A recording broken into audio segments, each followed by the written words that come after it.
الحلقة 9: البركة في الغابة.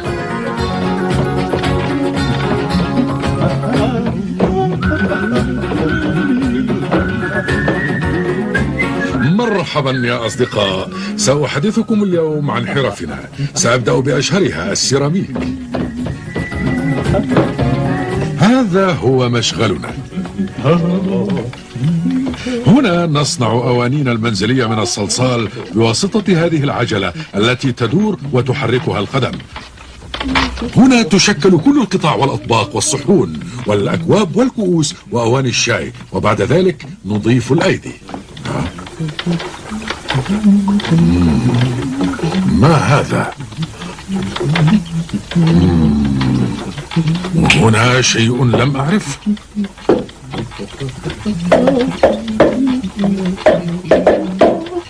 لقد عرفته.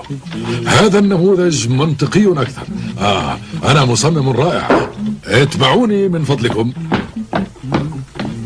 قبل شيء الخزف نزين القطعة وهي ما زالت رطبة. ننجز ذلك بأداة خشبية نضغطها على الصلصال.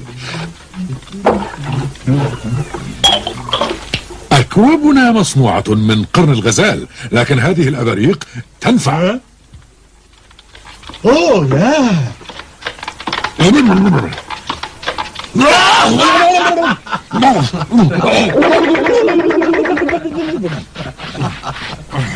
كنت أخنق نفسي.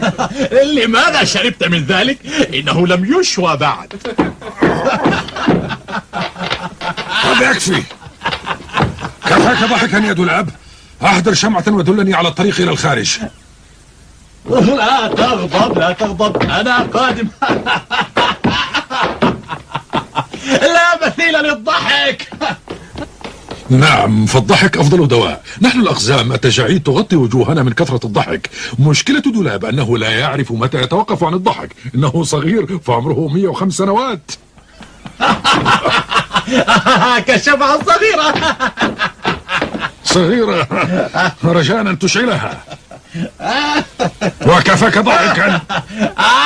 حاضر حاضر، فورا كما تشاء.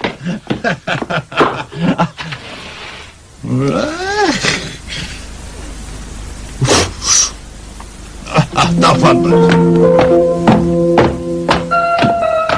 لإنارة بيوتنا وممراتنا تحت الأرض فإننا نستخدم مصابيح الزيت والشموع المصنوعة من شمع النحل.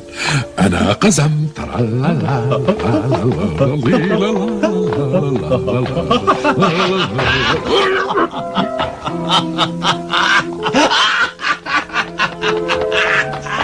ماذا حدث يا دولاب؟ ماذا حدث؟ لا قد تعثرت. هيا انهض انهض. شكرا شكرا يا حكيم.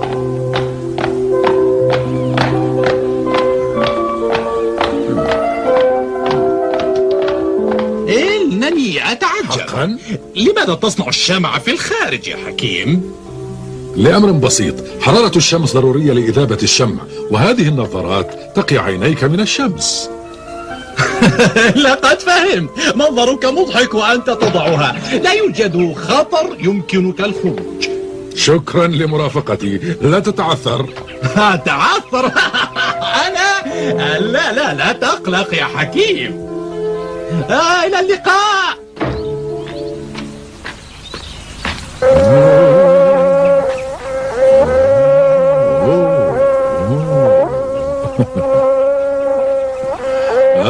طاب يومك أيتها النحلة، كيف حالك؟ النحلة ورفيقاتها النحلات العاملات ينتجن شمع الشمعات. نقلب خلية النحل أو ننزع الخلايا القديمة ونضعها بصندوق معدني.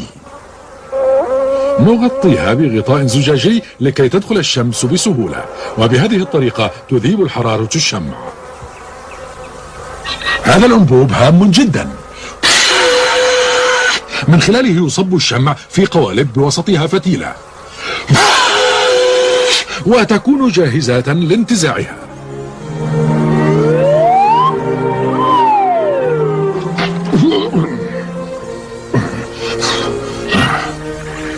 وحينما تبرد الشمعة يسهل إخراجها من القالب.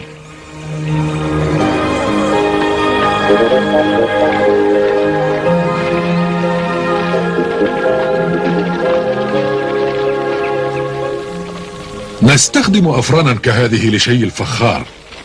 صباح الخير. مرحبا، كيف حالك؟ حكيم حكيم حكيم، حقيبتك طلبت كوكب إحضارها. وما حاجتي للحقيبة؟ من أجل الغزال المسكين، علقت رقبته في سلك. أين الحيوان المسكين؟ ليس بعيدا، إنه بجنوب الغابة. أحتاج للسريع ليأخذنا هناك.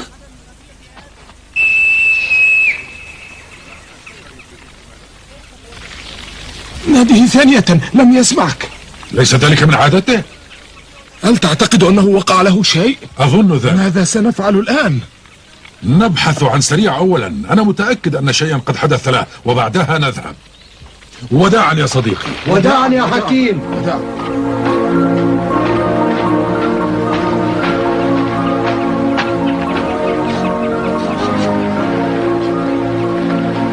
مر من هنا قبل فترة وجيزة.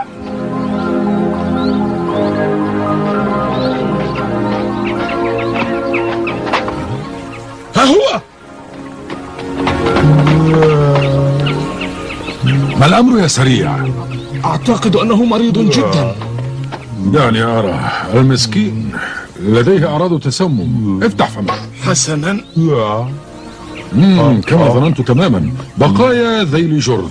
نعم، واحدة من حيل العمالقة، فهم يسممون جرذا بسم مستخرج من عصارة شجرة الطقوس، ويتسمم من يأكل الجرذ. إيه؟ هذا من عمل حجران، وأنا واثق من ذلك. مؤكد، لكن حيله لم تنجح هذه المرة، فأنا أحمل ترياقا في حقيبتي. الآن ستتعافى.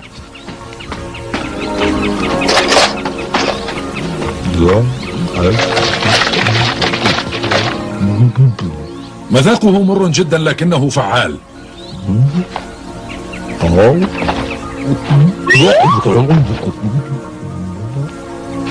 صديقي سريع، قريبا سيكون كل شيء على ما يرام.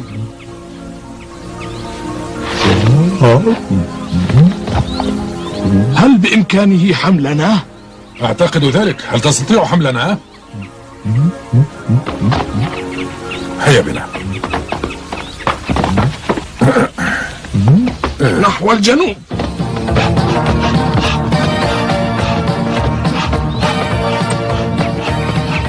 انظر، لقد وصلنا. ها هو.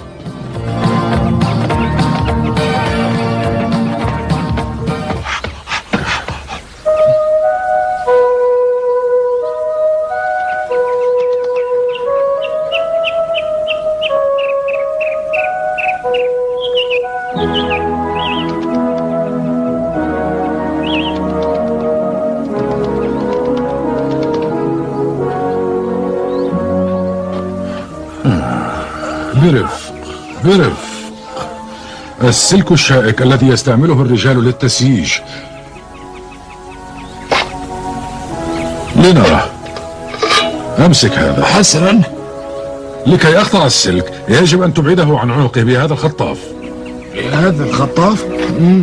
نعم نعم نعم.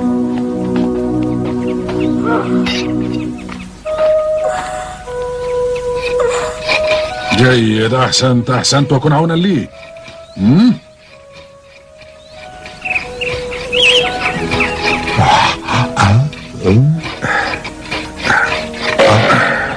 انتهينا. أنت طليق يا صديقي، آخر لمسة فقط. ماذا سنفعل؟ سأدلكه بهذا المرهم لإزالة الألم، فهو يرخي العضلات.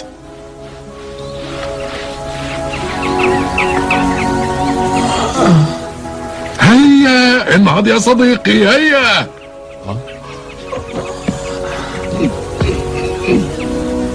حاول أن تسير. هيا. هل تشعر بتحسن؟ انطلق إذن. وداعا. انتهينا وسنصحبك للبيت.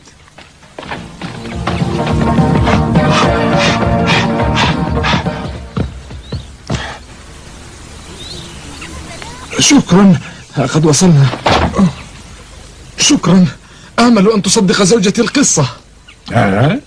لقد تأخرت وستظن أنني خرجت للهو وستقطع رأسي.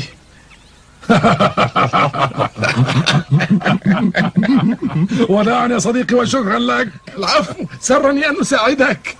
حسنا، لنعد للبيت. لا، لنفزع حجيران قبل عودتنا.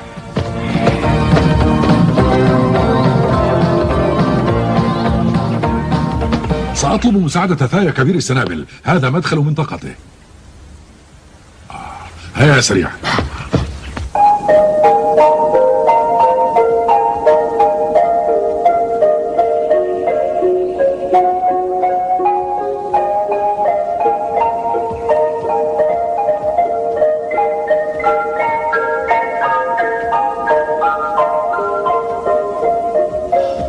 هل ترى الضوء الساطع من غرفة ثايا؟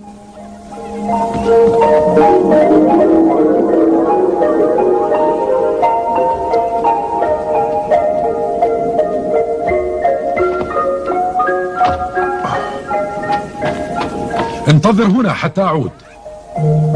إلى اللقاء.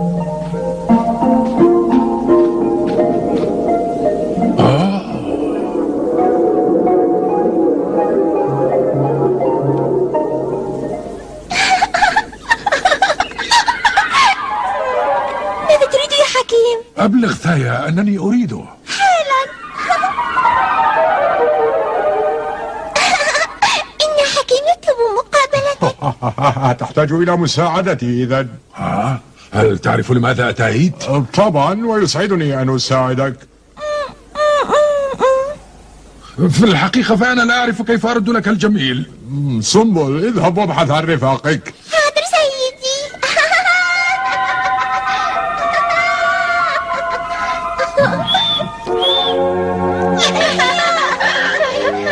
ما هي أفضل خطة؟ أحضر حجيران إلى حافة البحيرة وهناك تقدم له ما يستحق. إذن علي أن أخذه إلى البحيرة فقط. بالضبط، سنابلي سيتكفلون بالباقي. شكرا جزيلا. عرفت أن بإمكاني الاعتماد عليك، فأنت صديق. طبعا، ولا ضرورة لأن تشكرني يا حكيم. انطلق الآن. وداعا، وأرجو أن أراك قريبا.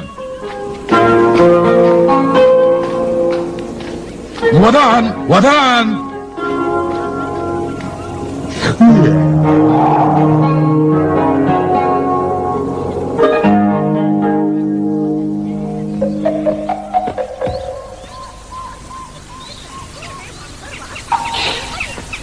الشرير ليس بعيدا. توقف واسمع. 2 فقط هما محجر وحجيران.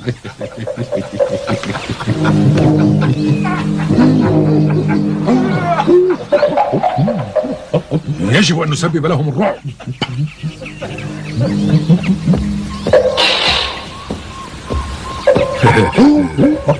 سريع، يترك أثرا للرائحة.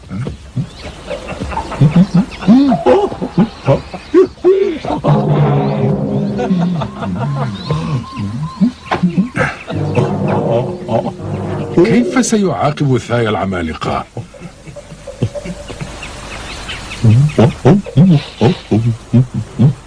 أرجو ألا يتأخر السنابل. سأختبئ وراء الصخرة. تمدد أنت على الأرض، لا تتحرك أبدا، وكأنك ميت. أفهمت؟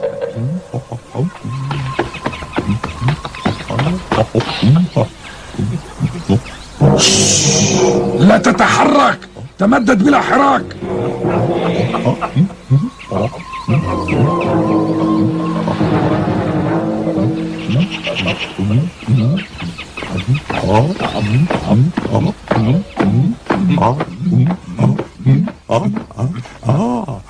الحيوان المتسمم يبحث عن الماء دائما وسريع هكذا. ها هو بجانب البحيرة كما أخبرتك. عشاء جيد. سنقبض على حكيم حينما يبحث عنه. نعم، سيكون عشاء رائعا. القمح مما يجعل فمي يترمر. وفمي أيضا. إنهما هنا، تعال إلى هنا. هما الاثنان هنا. تعال. وجاني هنا.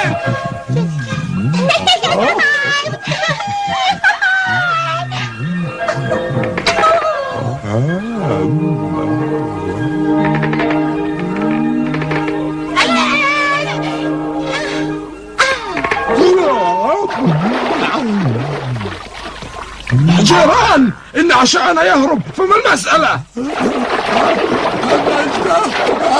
أغرق. النجدة، تعال وأنقذ.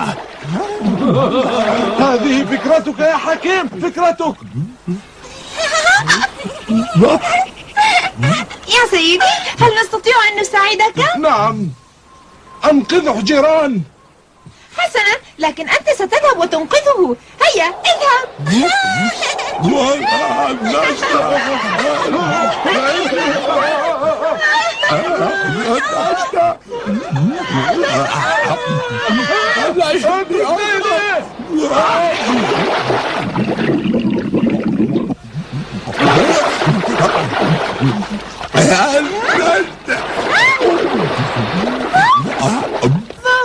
رائع، جيد جدا.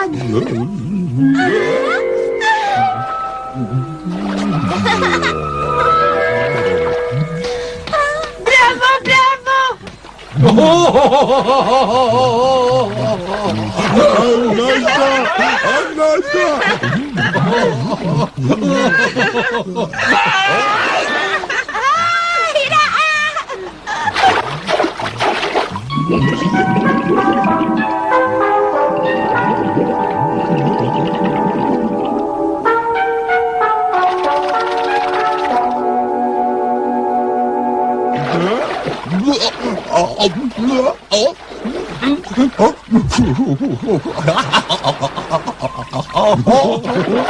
لا أفهم لماذا يضحك حجيران.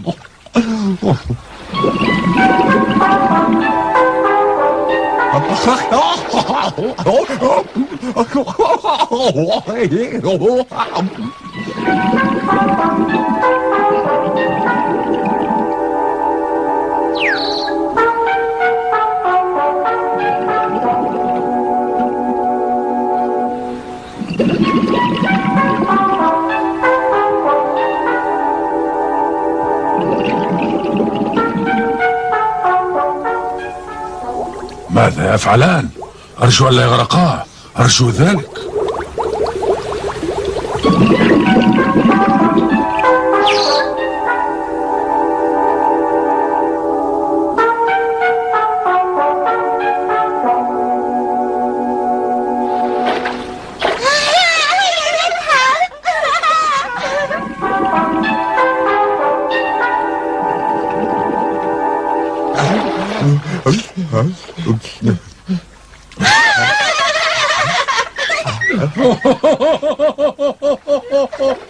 هيا نخرج من الماء الرهيب.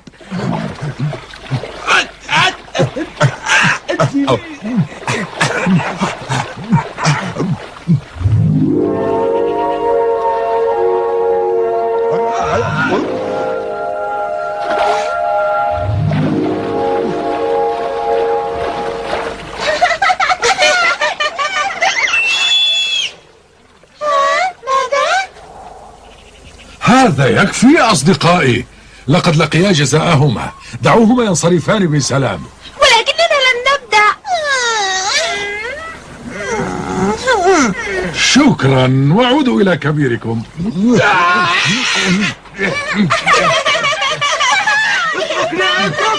دعني أذهب. حجيران ومحجر، ابتعدا من هنا قبل أن أغير رأيي.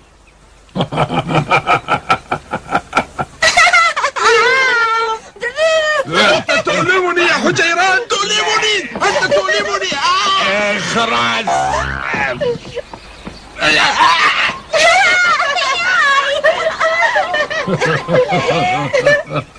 وداعا وشكرا وداعا. وداعا وداعا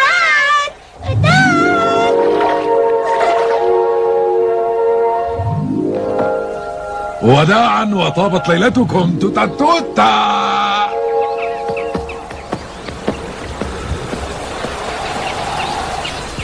نشر فلفل خبرا مفاده أن حكيم مريض جدا، وأن ابن أخيه مرجان قد وصل ليحل محله كطبيب. هل صحيح أن حكيم مريض ولم يعد يقدر على ممارسة الطب؟ مرجان ليس متأكدا من رغبته بأن يصبح طبيبا كعمه. هل سيقدرون على إقناعه؟ وماذا سيحل بحكيم؟ هل سيكون هناك طبيب آخر في مجتمع الأقزام؟